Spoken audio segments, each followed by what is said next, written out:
Hello everyone, it's Anja here on the beach in the sunshine, and I wanted to share my opinion because there are lots of opinions going around at the moment about Meghan Markle's and Prince Harry's child and their birth, or the decisions around the birth of their child. And since I'm here in Sussex, and she is the Duchess of Sussex, and since I work with a lot of pregnant women and postpartum women, I wanted to share my opinion, which is that my opinion does not matter. No one's opinions matters, because if you're pregnant and you're about to birth your baby, or even throughout your pregnancy, even the choices around becoming pregnant and fertility, it's your body, it's your pregnancy, it's your birth, it's your baby, it's only your opinion that matters and no one else's. So I haven't read all of the things going around in the newspapers, so I can't even base what I've the little things I've heard, whether it's true or not. But what I do hear when I work with pregnant women specifically is there's a lot of advice. You know, you walk down the street and someone will touch your belly and give you advice. You don't know them, haven't asked them for their opinion. And everyone has an opinion, and everyone wants to share their own personal story with you. And it's difficult to take in. When you are in a vulnerable space, you want to do the very best you can for your baby, your unborn baby, and then you're being shamed, or you're being given advice that you haven't asked about, or things you haven't thought about, and things you don't want to think about. So it's a very challenging time for a lot of women, and the only thing that matters is what you feel, and obviously, you know, taking into account your partners, your birth partners, the dad's opinion too, whoever's going to be with you in the upbringing of that child. And so it is difficult, because how can you zone it out? How can you zone out other people's opinion? Choose, if you are in different groups, so if you are in Facebook groups or in-person groups, choose groups that you specifically connect with. If there are any groups you're in that gives you any kind of discomfort, or you feel anxious, or it gives you that kind of, oh no, I'm doing everything wrong, and why is everyone like this and I'm different, then mute them and don't listen to them.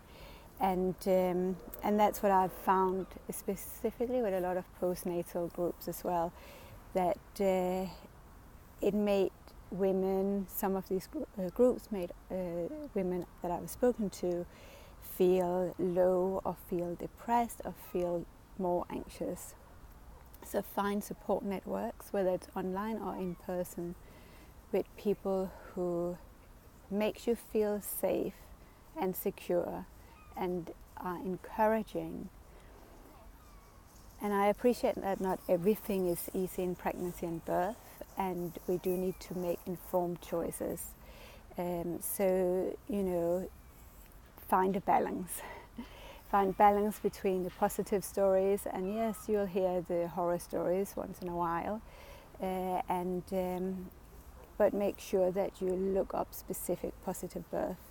So there's a movement called Positive Birth Movement, and if you look them up online, there will probably be a group near you, and that's a good group to just be involved in, because it gives positive stories. Ina May Gaskin has some books. A spiritual midwifery book has a lot of positive birth stories as well, and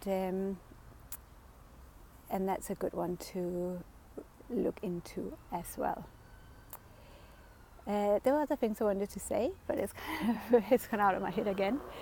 But surround yourself with positive people, any people that you trust and you feel secure with. If there's anyone or any group that you are in where that you just come away feeling more anxious, then mute it. If you're following someone on Instagram and their pregnancy is just beautiful and wonderful, and they do all these things and have all these, you know, things that you feel you have to live up to and you can't, then mute them. Don't, you know, unfollow them. Find things that are encouraging to where you are at this stage in your pregnancy or postpartum. And again, afterwards, you know, the pregnancy, the birth is such a big part of your life and how you will be as a woman afterwards, as a mother. So again, listen to your gut, listen to your heart, and you can get opinion from professionals. So if there are things going on in your pregnancy, if you feel insecure, if there are complications, get the opinion of people who are professionals, who have experience, who have studied and researched what it is you're going through. You can get their opinions, you ask for them, and then you make up your own opinion. And that might be a challenge for if we work with the medical, and which this is something that we do in one way or another when we are pregnant and after birth. We work with the medical practitioners, and they are professional in what they are doing, but there are again other professionals and other opinions as well. So, you know, you can work with them. You don't have to just go blindly into what they say. There are ways that you can work with them and not just follow their lead, and you know, be comfortable with what you say yes to. Sometimes we go in and they say, oh, we'll do this, this and this, and then we'll do that, without you going, well, is there actually a choice? Do I have another choice? What are the alternatives? And sometimes for them, you know, it's procedure, they just do what they do. And there might not always be questions whether there are other ways to do it, and maybe they'll be very happy to discuss that with you. So yeah, so that's my opinion about not listening to other people's opinions. And obviously I'm in a funny position because people do spend time and money to listen to my opinions around it, whether they come to pregnancy yoga or consultations or treatments or whatever it might be. So that's what I'm basing my thoughts on. So this is my offering, it's not advice. You follow your own opinion after researching, and that's really it. So yeah, if you want my opinion on anything, you can ask Anja, that's me. So send me a message, send me a DM, or send me an email at info@yogaembodied.com, and I will happily share my opinions. Okay, have a lovely day. See you. Bye. Bye.